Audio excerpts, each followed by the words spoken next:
Olá, povo de Deus, 16º domingo do tempo comum, 18 de julho de 2021.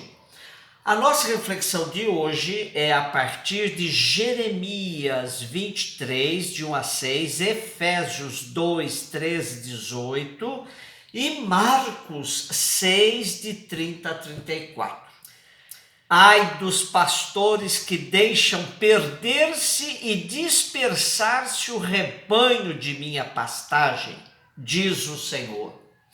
Deste modo, e isto diz o Senhor Deus de Israel aos pastores que apacentam o meu povo: vós dispersastes o meu rebanho e o afugentastes e não cuidastes dele. Eis que irei verificar isso entre vós e castigar a malícia de vossas ações, diz o Senhor. E eu reunirei o resto de minhas ovelhas de todos os países para onde forem expulsas, e as farei voltar aos seus campos, e elas se reproduzirão e multiplicarão. Suscitarei para elas novos pastores que as apacentem. Não sofrerão mais medo e angústia, nenhuma delas se perderá, diz o Senhor. Eis que virão dias, diz o Senhor, em que farei nascer um descendente de Davi, reinará como rei e será sábio, fará valer a justiça e a retidão na terra. Naqueles dias será salvo Judá e Israel viverá tranquilo. Este é o nome com que o chamarão: Senhor, nossa justiça. Jeremias é o profeta que vivenciou o período do exílio do povo na Babilônia no século VI a.C. Na verdade, ele profetizou antes do exílio, no tempo do rei Josias, e depois assistiu à invasão de Jerusalém pelas tropas de Nabucodonosor, no tempo do rei Joaquim, e ainda durante o exílio no tempo do rei Sedecias. Como sempre, alertava o povo sobre a invasão de Nabucodonosor e que era preciso converter-se, voltar ao Senhor e ser fiel à aliança que Israel tinha feito com Javé. Ao invés de ouvirem Jeremias, revoltaram-se contra ele, o perseguiram, tentaram matá-lo. E, segundo a tradição, morreu no Egito, só e abandonado, depois de tudo que tinha anunciado ter acontecido.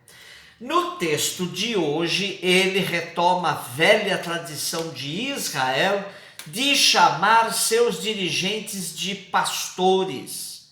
Faz uma grave denúncia contra o tipo de pastoreio deles e diz que Deus vai suscitar um descendente de Davi com sabedoria, fará valer a justiça e o direito na terra. O nosso texto tem 3 secções. Na primeira está a crítica aos pastores, que ao invés de cuidar do povo, cuidam de si mesmos. Na segunda, o profeta diz que Deus vai mandar novos pastores, mais atentos às necessidades do povo. Por fim, na terceira parte, o profeta aponta para um futuro promissor com um pastor digno da descendência de Davi. E essa utopia terá como realização a vida tranquila do povo, que chamará a Deus de Senhor, nossa justiça. Efésios 2, de 13 a 18.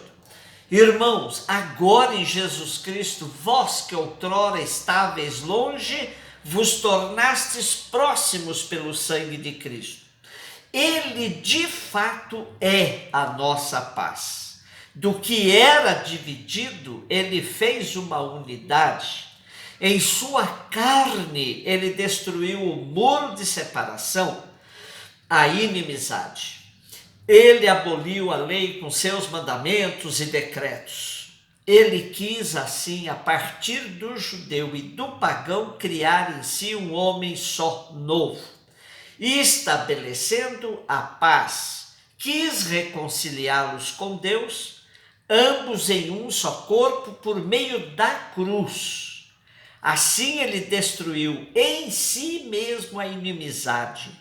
Ele veio anunciar a paz a vós que estáveis longe e a paz aos que estavam próximos. É graças a ele que uns e outros, em um só Espírito, temos acesso junto ao Pai.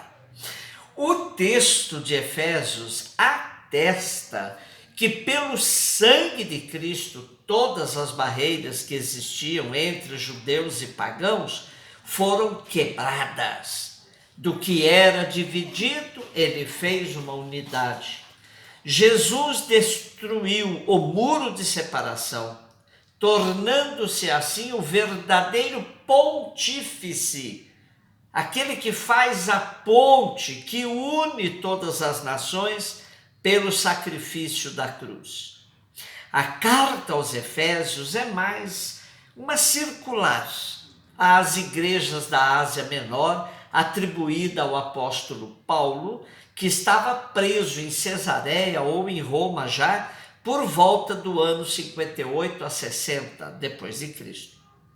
A arrogância dos judeus, que se julgavam um povo à parte, escolhido por Deus, não lhes permitia entender o alcance do mistério de Cristo, que com sua vida, paixão, morte e ressurreição, reconciliou todos os povos, quebrando todas as fronteiras criadas pelo egoísmo humano.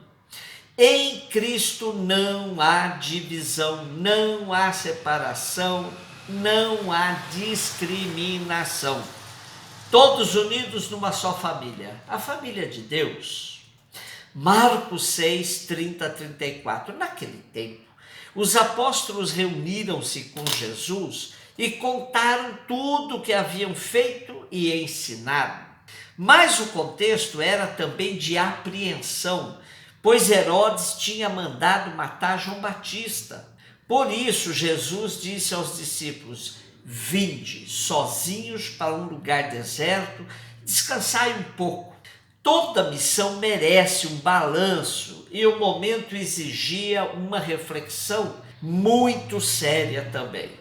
Além disso, havia tanta gente chegando, saindo, que eles não tinham tempo nem para comer. Então foram sozinhos de barco para um lugar deserto, afastado. Porém, muitos os viram partir e reconheceram que eram eles. Saindo de todas as cidades, correram a pé e chegaram lá antes deles. Ao desembarcar, Jesus viu uma numerosa multidão e teve compaixão, porque eram como ovelhas sem pastor. Começou, pois, a ensinar-lhes muitas coisas. No domingo passado, vimos Jesus enviando seus discípulos 2 a 2 em missão. No evangelho de hoje, eles voltam da missão eufóricos, mas cansados. Jesus os convida a se afastar um pouco, retirar-se para descansar, pois eles não estavam encontrando tempo nem para alimentação. Porém, a multidão os seguiu e sua compaixão não permitiu que ele ficasse irritado com isso. Muito pelo contrário, se compadeceu por ver o povo, que para ele se assemelhava a ovelhas sem pastor. A misericórdia do Pai, profundamente entranhada em Jesus, o levava a ver tudo e todos pelo filtro da compaixão. Jesus jamais foi indiferente frente a qualquer pessoa que lhe cruzava o caminho. Mas aqui hoje vemos Jesus comovido pela desorientação do povo, que o seguia por onde quer que ele fosse, como que à busca de um sentido mais profundo para a vida. Ser discípulo de Jesus e missionário do reino exige que se desenvolva a sensibilidade frente ao sofrimento dos outros. Na linguagem do Papa Francisco, devemos ser agentes que enfrentam a globalização da indiferença. O sistema capitalista neoliberal é tão devastador do íntimo da humanidade que não mais nos importamos com a fome do irmão, com aqueles que dormem em nossas calçadas, com os que são submetidos ao trabalho análogo aos escravos. Nem mesmo 550 mil mortes conseguem mobilizar o povo contra o sistema político que vivemos, que é identificado como necropolítica, política da morte. Temos um defeito histórico na formação do povo brasileiro, que aprendeu a técnica da resiliência, onde tinha que lutar por mudanças. Jesus agia com compaixão porque viveu no meio do povo, sentia o cheiro de suas ovelhas, fez-se pobre para nos enriquecer com a sua pobreza, como diz o apóstolo Paulo. Jesus se compadeceu porque o povo estava como ovelhas sem pastor. Imaginem o sentimento de Jesus se ele vivesse hoje no Brasil. Um beijo no seu coração.